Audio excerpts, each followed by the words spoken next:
Hello, students.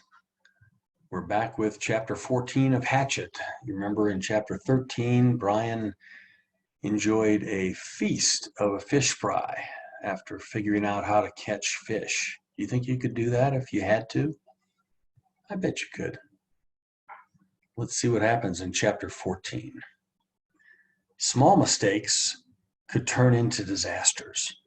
Funny little mistakes could snowball so that while you were still smiling at the humor, you would find yourself looking at death. In the city, if you made a mistake, usually there was a way to rectify it, make it all right. If he fell on his bike and sprained a leg, he could wait for it to heal. If he forgot something at the store, he could find another food in the refrigerator. Now it was different and also quick, also incredibly quick. If he sprained a leg here, he might starve before he could get around again. If he missed while he was hunting, or if the fish moved away, he might starve. If he got sick, really sick, so he couldn't move, he might starve. Mistakes. Early in the new time, he had learned the most important thing, the truly vital knowledge that drives all creatures in the forest. Food is all. Food was simply everything. All things in the woods, from insects to fish to bears, were always looking for food. It was the great single driving influence in nature. To eat, all must eat. But the way he learned it almost killed him. His second new night, stomach full of fish and the fire smoldering in the shelter, he had been sound asleep when something, he thought later it might be smell, had awakened him. Near the fire, completely unafraid of the smoking coals, completely unafraid of Brian, a skunk was digging where he had buried the eggs. There was some sliver of a moon, and in the faint pearl light he could see the bushy tail, the white stripes down the back, and he had nearly smiled. He did not know how the skunk had found the eggs. Some smell, perhaps, some tiny fragment of shell had left a smell, but it looked almost cute, its little head down and its little tail up as it dug, kicking the sand back. But those were his eggs, not the skunk's, and this half smile had been quickly replaced with a fear that he would lose his food, and he had grabbed a handful of sand and thrown it at the skunk. "Get out of here." He was going to say more, some silly human words, but in less than half a second, the skunk had snapped its rear end up, curved the tail over, and sprayed Brian with a direct shot aimed at his head from less than 4 feet away. In the tiny confines of the shelter, the effect was devastating. The thick, sulfurous, rotten odor filled the small room, heavy, ugly, and stinking. The corrosive spray that hit his face seared into his lungs and eyes, blinding him. He screamed and threw himself sideways, taking the entire wall off the shelter, screamed and clawed out of the shelter and ran to the shore of the lake. Stumbling and tripping, he scrambled into the water and slammed his head back and forth, trying to wash his eyes, slashing at the water to clear his eyes. 100 funny cartoons he had seen about skunks. Cute cartoons about the smell of skunks, cartoons to laugh at and joke about. But when the spray hit, there was nothing funny about it. He was completely blind for almost 2 hours, a lifetime. He thought that he might be permanently blind or at least impaired, and that would have been the end. As it was, the pain in his eyes lasted for days, bothered him after that for 2 weeks. The smell in the shelter, in his clothes, and in his hair was still there now, almost a month and a half later. And he had nearly smiled. Mistakes. Food had to be protected. While he was in the lake, trying to clear his eyes, the skunk went ahead and dug up the rest of the turtle eggs and ate every one. Licked all the shells clean and couldn't have cared less that Brian was thrashing around in the water like a dying carp. The skunk had found food and was taking it, and Brian was paying for a lesson. Protect food and have a good shelter. Not just a shelter to keep the wind and rain out, but a shelter to protect, a shelter to make him safe. The day after the skunk, he set about making a good place to live. The basic idea had been good. The place for his shelter was right, but he just hadn't gone far enough. He'd been lazy, but now he knew the second most important thing about nature, what drives nature. Food was first, but the work for the food went on and on. Nothing in nature was lazy. He had tried to take a shortcut and paid for it with his turtle eggs, which he had come to like more than chicken eggs from the store. They had been fuller somehow, had more depth to them. He had set about improving his shelter by tearing it down. From dead pines up the hill, he brought down heavier logs and fastened several of them across the opening, wedging them at the top and burying the bottoms in the sand. Then he wove long branches in through them to make a truly tight wall, and still not satisfied, he took even thinner branches and wove those into the first weave. When he was at last finished, he could not find a place to put his fist through. It all held together like a very stiff woven basket. He judged the door opening to be the weakest spot, and here he took special time to weave a door of willows in so tight a mesh that no matter how a skunk tried, or porcupine, he thought, looking at the marks in his leg, it could not possibly get through.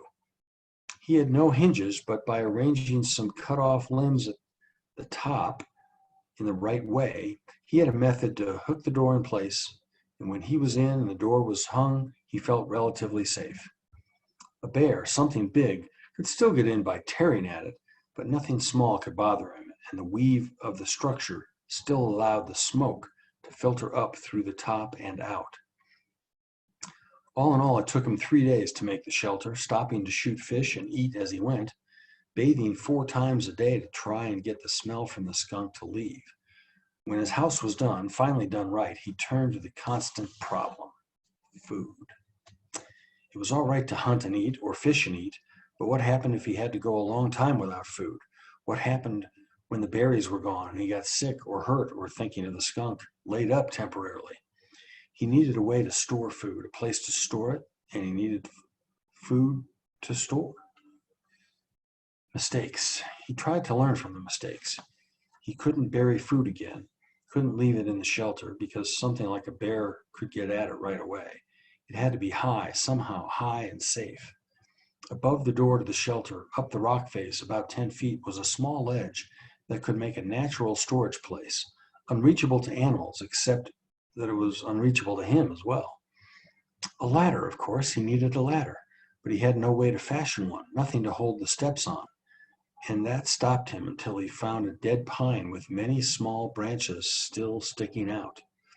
Using his hatchet, he chopped the branches off so they stuck out 4 or 5 inches, all up along the log, and then he cut the log off about 10 feet and dragged it down to his shelter. It was a little heavy, but dry, and he could manage it, and when he propped it up, he found he could climb to the ledge with ease, though the tree did roll from side to side a bit as he climbed.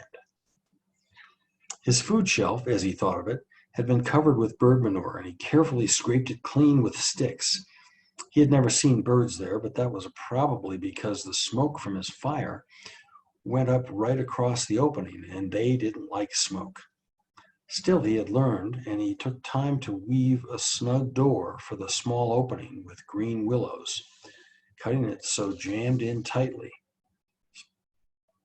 And when he finished, he stood back and looked at the rock face, his shelter below, the food shelf above, and allowed a small bit of pride to come. Not bad, he had thought, not bad for somebody who used to have trouble greasing the bearings on his bicycle. Not bad at all. Mistakes. He had made a good shelter and food shelf, but he had no food except for fish and the last of the berries. And the fish, as good as they still tasted then, were not something he could store. His mother had left some salmon out by mistake one time when they went on an overnight trip to Cape Hesper to visit relatives, and when they got back and the smell filled the whole house, there was no way to store fish. At least he thought no way to store them dead. But as he looked at the weave of his structure, a thought came to him, and he moved down to the water. He had been putting the waste from the fish back in the water, and the food had attracted hundreds of new ones. I wonder. They seemed to come easily to the food, at least the small ones. He had no trouble now shooting them, and even speared one with his old fish spear now that he knew to aim low. He could dangle something in his fingers, and they came right up to it.